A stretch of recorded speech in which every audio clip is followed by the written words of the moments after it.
The streetlights dimmed, the air vibrated, and from the far end of the road a glow appeared, red, pulsing, alive. The bus. He said it didn't drive toward him. It glided, like it wasn't touching the ground at all. The wheels flexed, the windows pulsed, the destination sign flickered through symbols that made his vision blur. The bus stopped, the doors opened, and the whisper became a voice, not in his ears, inside his skull. "Daniel, I've been waiting for you." He staggered backward, shaking his head, hands over his ears, even though that did nothing to block the sound. The bus's interior lights flickered, and in one of those flickers, he saw the truth. The seats weren't seats. They were bodies, strapped upright, twisted, mouths open in silent screams, eyes rolled white, skin stretched thin over bone. Some of them were still moving, barely. He fell to his knees. He begged. He cried. He prayed. And the entity laughed. Not loud, not cruel, soft, delighted. Like a child unwrapping a gift. A shadow spilled from the bus. Thin, slick, alive. It crawled across the pavement like spilled oil, reaching for him. He scrambled backward, but the shadow moved faster. It wrapped around his wrist. He screamed. He said it felt like ice and fire at the same time. Like something was burrowing under his skin, threading itself through his veins, tasting him from the inside. The voice whispered, "You're perfect. You're afraid. You're mine." He clawed at his arm, nails tearing skin, trying to rip the shadow off. It didn't budge. It only tightened. He didn't know how he got away. One moment, the shadow was dragging him toward the bus. The next, a car turned the corner, headlights sweeping across the street. The bus vanished, not drove away, vanished. The shadow snapped back like a recoiling rope, disappearing into the darkness. Daniel collapsed on the pavement, sobbing. He ran all the way home. He didn't sleep. He didn't eat. He didn't go to work. He just sat in his apartment, lights on, staring at his wrist. Because the shadow had left something behind. A mark. A dark branching stain under the skin, like veins filled with ink. He showed it to me. It pulsed. When he finished telling me his story, he asked me something simple, something that made my stomach twist. "Has it ever called your name?" I didn't answer. I didn't have to. He saw the truth in my eyes. He nodded slowly. "I thought so," he whispered. "It knows you. It wants you. I think it's using us to get to you." He looked down at his wrist. The stain pulsed again. He flinched. "It's not done with me," he said. "I can feel it. It's waiting for the right moment." He stood. He walked to the door. He paused, and he said the last words I ever heard from him. "If it calls you again, don't answer." He left. He never came back. The next morning, the news said someone had jumped in front of a train. They didn't release the name. But I knew. Because that night when I passed the bus stop, the schedule had a new line. 12 o'clock, collected, and beneath it, written in a thin, trembling scrawl, "Thank you." The next story didn't come from a neighbor. It came from a police report. A thin folder left on the front desk of my building. No name, no note. Just a single sheet clipped inside. I shouldn't have opened it. I shouldn't have read it. But the moment I saw the location printed at the top, Ashwood and Briar, I knew it was meant for me. The report described a boy named Evan, 17, quiet, kept to himself. Walked home from his part-time job every night across the old Briar Creek Bridge. The night he disappeared, he wasn't alone. Evan told his mother he heard a bus engine under the bridge, not above it, not on the road, under it. a low, throbbing rumble rising from the darkness below, vibrating through the concrete like something enormous was breathing against the underside of the world. He leaned over the railing. The creek was shallow, barely a foot of water trickling over rocks. But that night, the water was black, not dark, black, like ink, like oil, like something thick enough to swallow light. And in that blackness he saw a reflection, not his own. A bus, upside down, submerged, headlights glowing red through the water like eyes staring up at him. He blinked. The reflection blinked back. He stepped away from the railing, heart pounding. The air under the bridge felt wrong. Too still. Too heavy. Like the world was holding its breath. Then he heard it. A voice rising from the water. Not a whisper. A murmur. A chorus of voices layered together, speaking in perfect unison. "Evan, come down. We saved you a seat." He stumbled backward, nearly tripping over his own feet. He told himself it was a hallucination, stress, exhaustion, anything but real. But the voices continued, soft and coaxing. "You're lonely. You're tired. We can take you somewhere better." He ran, but the sound followed him. Not through the air, but through the concrete, vibrating up through the soles of his shoes, chasing him across the bridge like a heartbeat. That wasn't his. He didn't mean to go to Ashwood and Briar.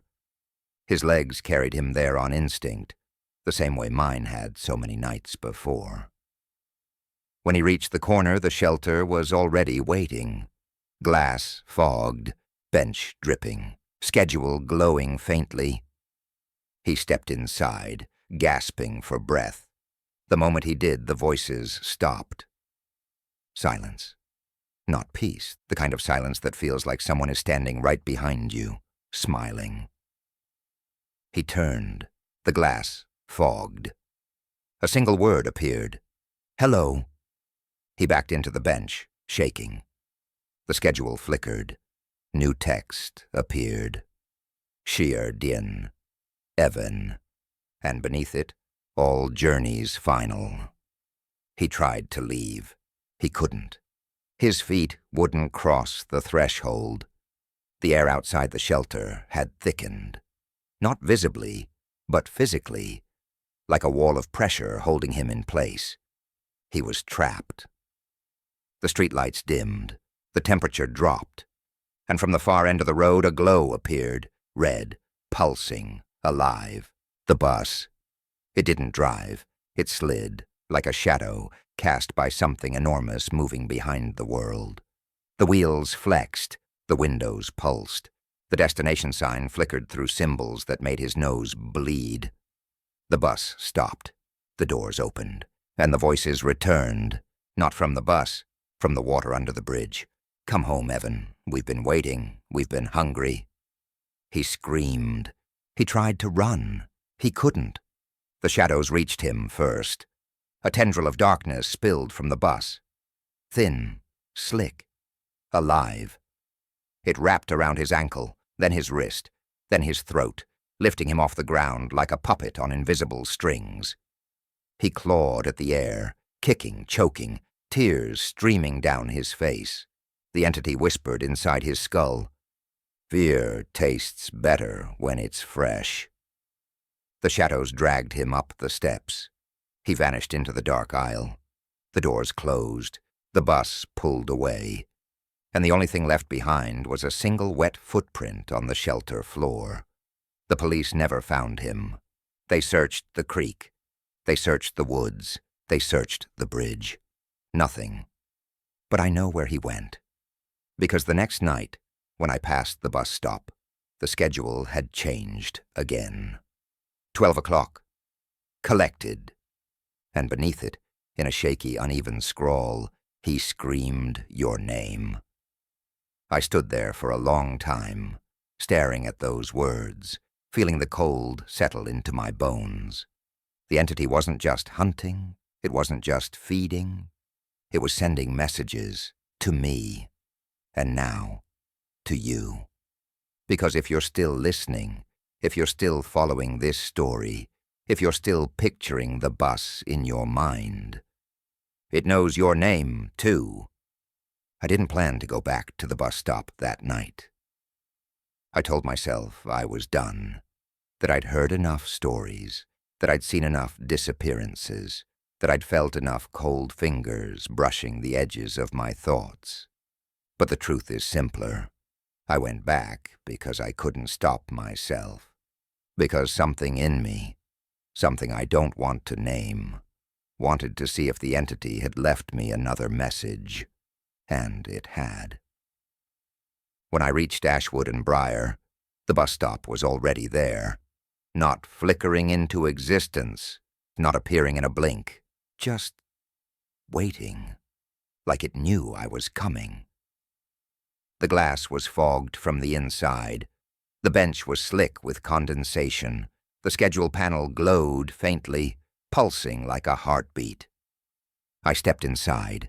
The air felt wrong immediately, thick, heavy, humming with a low vibration that crawled up my spine.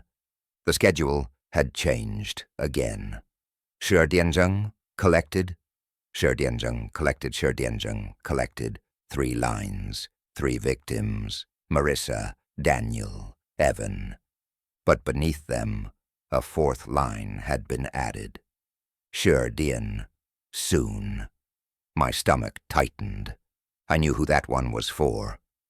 The shelter glass fogged violently, as if something enormous pressed its face against the other side. A shape formed in the condensation. Not a face. A suggestion of one. Long, narrow, wrong. The fog bulged outward, stretching like skin pulled tight over bone. Then a word appeared, carved by an invisible finger. You're late. I swallowed hard. I wasn't planning to come back. The glass vibrated. Another word formed. Liar. I stepped back, pulse hammering. The fog shifted again, and a new sentence appeared, jagged, uneven, as if written by something trembling with excitement. We heard you. We hear everything. The letters dripped, streaking downward like tears. Then I heard it. Not from the glass, not from the street, from inside my skull. The same voice that had whispered to Marissa, the same voice that had called Daniel, the same voice that had lured Evan to the bridge. But this time, it wasn't coaxing. It was amused. You keep telling them you're just watching. But you're not. You've never been. My breath caught. The voice deepened, layering over itself, becoming a chorus of tones that vibrated through my bones. You brought them to me. Every one of them. You opened the door. You called their names. I shook my head. No, I didn't. I never. The glass cracked. A thin fracture raced across the panel like a lightning bolt. Words appeared in the broken fog. You did. Something shifted in my mind. A memory I didn't want, a memory I didn't ask for, a memory the entity forced to the surface. Marissa, standing in the rain, staring at the shelter, me standing inside it, watching her, not calling out, not warning her, just watching. Daniel, shaking, terrified, clutching his wrist. Me, standing across the street, not helping, not speaking, just watching. Evan, leaning over the bridge railing. Me, in the shadows beneath the overpass, not saving him, not trying, just watching. My breath hitched. No, I whispered. That's not real. That's not what happened. The voice laughed, a soft, delighted sound. You don't remember because I didn't want you to. But you were always there. You've always been mine. The streetlights dimmed, the air thickened, and from the far end of the road, a glow appeared, red, pulsing, alive. The bus. It slid toward the corner, wheels flexing, windows pulsing, destination sign, flickering through symbols that made my vision blur. The voice whispered, "Come home. You've waited long enough." I stepped back. The bus stopped. The doors opened. The smell hit me. Incense, stone, blood. The shadows spilled down the steps, reaching for me. And for the first time, I felt something new. Not fear. Recognition. Like a memory of a place I'd been before. Like a homecoming. The voice purred. You see it now. You feel it. You know what you are. The shadows brushed my shoes, cold, hungry, eager. I closed my eyes, and the voice whispered one final thing. Soft, intimate, triumphant. You're not the narrator. You're the invitation. I didn't sleep after the bus spoke to me. I didn't even try. I sat in my apartment with every light on, staring at the door, waiting for a knock that never came. Waiting for the shadows under the furniture to move. Waiting for the hum in the walls to grow louder. But the worst part wasn't the fear. It was the memory. The one the entity forced into my mind. Me standing at the bus stop while Marissa approached. Me watching Daniel from across the street. Me under the bridge when Evan leaned over the railing. I told myself it was a lie, a trick, a hallucination. But the more I tried to push the memory away, the more it pushed back. By dawn, I wasn't sure what was real anymore. When the sun finally rose, I checked my phone. I expected to see the time. Instead, I saw something else. A gap. A missing block of hours between midnight and 3 a.m. No calls, no messages, no location data, no steps recorded. Just a blank space where my life should have been. I checked my shoes. The soles were wet. Not from rain, from something thicker, something darker, something that smelled faintly of cold stone and old metal. My heart hammered. I didn't remember leaving my apartment, but my shoes said I had. I stepped into the hallway, needing air, needing space, needing anything that wasn't the four walls closing in around me. That's when I saw him. A man standing at the far end of the corridor. Tall, still, facing me. His clothes were soaked. His hair hung in wet strands. His skin was pale, almost gray. I opened my mouth to speak. He raised a hand, not to wave, to point, directly at me. His finger trembled. His lips moved. No sound came out. Then in a voice that wasn't his, a voice layered, distorted, echoing, he whispered, "You left the door open." I blinked. He was gone. Just gone. No footsteps, no fading sound, no movement, just empty hallway. And a cold draft brushing past me, as if something had walked by. I turned back toward my apartment. My door was open, not wide, just a crack.